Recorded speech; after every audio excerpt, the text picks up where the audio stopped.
নমস্কার বন্ধুরা, আজ বাজেট পেশ করলেন অর্থমন্ত্রী চন্দ্রিমা ভট্টাচার্য। এই বাজেটে বেশ কিছু প্রকল্পে টাকা বাড়ানো হলো এবং নতুন প্রকল্প ঘোষণা করলেন অর্থমন্ত্রী চন্দ্রিমা ভট্টাচার্য। তবে লক্ষ্মী ভাণ্ডার প্রকল্পের বিষয়ে কি জানিয়েছেন আজকে আপনারা জানতে পারবেন। অনেক দিনের আশা ছিল যে লক্ষ্মী ভাণ্ডার প্রকল্পের টাকা বাড়বে, 2026 সালের ভোটের আগেই বাজেট পেশে টাকার কথা বাড়ানোর কথা ছিল। তবে সে বিষয়ে কি জানিয়েছেন মুখ্যমন্ত্রী এবং বাজেটে কি জানানো হয়েছে সমস্ত কিছু আপনারা দেখতে পাবেন এই প্রতিবেদনের মাধ্যমে। এবং লক্ষ্মী ভাণ্ডারের টাকা বাড়ানোর কথা যে দাবি উঠেছিল সে ভিডিও আপনারা একটু দেখে নিন। মন্ত্রী উদয়ন গুহ কি জানিয়েছিলেন। আমি মন্ত্রী হিসেবে নয়, আমি কোন নেতা হিসেবে নয়, আমি একজন সাধারণ তৃণমূল কংগ্রেসের কর্মী হিসেবে যতদূর মমতা বন্দ্যোপাধ্যায়কে চিনি, যতদূর মমতা বন্দ্যোপাধ্যায়কে জানি, আমি আপনাদের গ্যারান্টি দিয়ে কথা বলতে পারি যে আগামী 1 বছর 26 সালের, হয়তো খুব বেশি হলে 26 সালের ভোট পর্যন্ত মমতা বন্দ্যোপাধ্যায় চতুর্থবার মুখ্যমন্ত্রী হবে।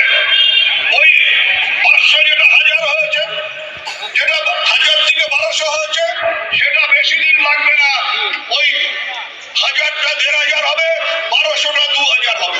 আপনারা দেখলেন যে রাজ্যের মন্ত্রী উদয়ন গুহ এক সভা থেকে জানিয়েছেন যে 1200 টাকাটা 2000 হবে এবং 1000 থেকে 1500 টাকা হবে। তবে না, লক্ষ্মী ভাণ্ডার প্রকল্পে টাকা বাড়ানো হলো না এই বাজেটে। অর্থমন্ত্রী যে কটি প্রকল্পের টাকা বাড়িয়েছেন তার মধ্যে আছে ডিএ মানে সরকারি চাকুরিজীবীদের জন্য এবং আশা অঙ্গনওয়াড়ি কর্মীদের জন্য। তো ফুল লিস্টটা আপনারা দেখে নিন যে কোন কোন প্রকল্পের টাকা বাড়ানো হয়েছে এবং নতুন প্রকল্প। চলুন দেখে নিন কী কী ঘোষণা করেছেন।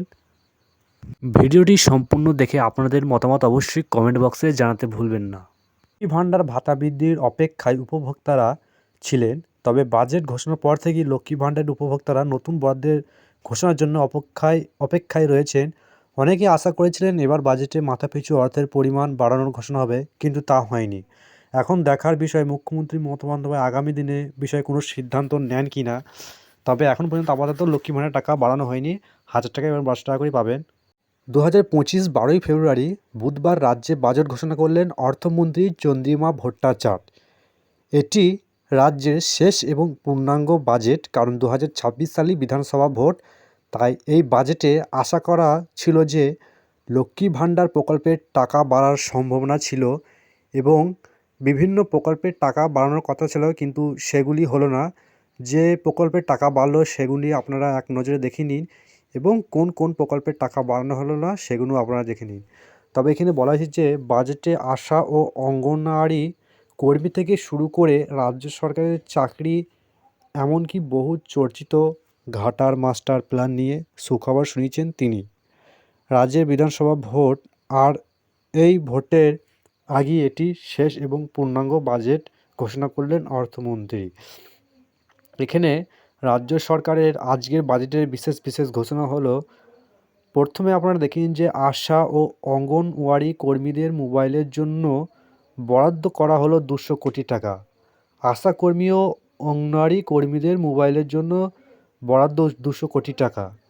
এবং এখানে বলা হয়েছে যে রাজ্য সরকারের চাকুরিদের, যারা চাকরিজীবী তাদের জন্য 4% ডিএ বৃদ্ধি হলো, ফলে ডিএ বেড়ে দাঁড়ালো মোট 18%। কেন্দ্রীয় হারে ডিএ দেওয়ার দাবিতে বহুদিন ধরে আন্দোলন করেছে রাজ্য সরকার কর্মীরা। এ নিয়ে সুপ্রিম কোর্টে মামলা চলছে। তাই মাঝি চলতি বছরের এপ্রিল মাস থেকে, চলতি বছর 2025 সালে এপ্রিল মাস থেকে বর্ধিত ডিএ চালু হয়ে যায় বলে জানিয়েছেন চন্দ্রিমা ভট্টাচার্য অর্থমন্ত্রী। তবে সবচেয়ে গুরুত্বপূর্ণ বিষয় হলো ঘাটাল মাস্টার প্ল্যানের জন্য অর্থ বরাদ্দ। এই ঘাটার মাস্টার প্ল্যানের জন্য 500 কোটি টাকা বরাদ্দ করার ঘোষণা করলেন রাজ্যের অর্থমন্ত্রী। যদিও ওই প্রকল্পে মোট খরচ 1500 কোটি টাকা।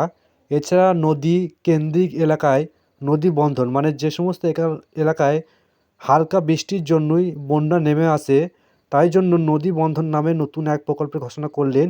এই প্রকল্পে 200 কোটি টাকা বরাদ্দ করা হয়েছে। গঙ্গা সেতু তৈরি করতে বরাদ্দ করা হলো 500 কোটি টাকা। 350 সুফল বাংলা স্টলের জন্য বরাদ্দ 200 কোটি টাকা এবং বাড়ানো হয়েছে বাংলা বাড়ি প্রকল্পে আরও 9,600 কোটি টাকা বরাদ্দ ঘোষণা করা হয়েছে। নারী ও শিশু কল্যাণে বরাদ্দ বৃদ্ধি করেছে রাজ্য সরকার। এখানে মেন পয়েন্ট হলো যে আশা ও অঙ্গনওয়াড়ি কর্মীদের জন্য 200 কোটি টাকা বরাদ্দ করা হয়েছে এবং বাংলা বাড়ি প্রকল্পে মানে বাংলা আবাস যোজনার এই প্রকল্পে আরও 9,600 কোটি টাকা বরাদ্দ বাড়ানোর ঘোষণা করেছেন অর্থমন্ত্রী। তাহলে রাজ্যে এই বাজেট পেশে এইগুলি বাড়ানো হয়েছে এবং যেটি মেন দিক হলো টার্গেট পয়েন্ট। কিছুদিন আগেই শোনা যাচ্ছিল যে লক্ষ্মী ভাণ্ডার টাকা বাড়ানোর কথা ছিল, কিন্তু না, লক্ষ্মী ভাণ্ডার টাকা বাড়ানো হলো না, বরঞ্চ যেটি পেত মহিলারা মাসে সেই টাকাটি পাবে 1,200 এবং 1,000 টাকা করে আপনারা লক্ষ্মী ভাণ্ডারের টাকা পাবেন। তো এই ছিল আজকের 2025 সালের বাজেট ঘোষণার বিশেষ গুরুত্বপূর্ণ দিক। তো ভিডিওটি ভালো লেগে থাকলে খবরটি আপনারা চ্যানেলটি অবশ্যই সাবস্ক্রাইব করে সঙ্গে থাকুন।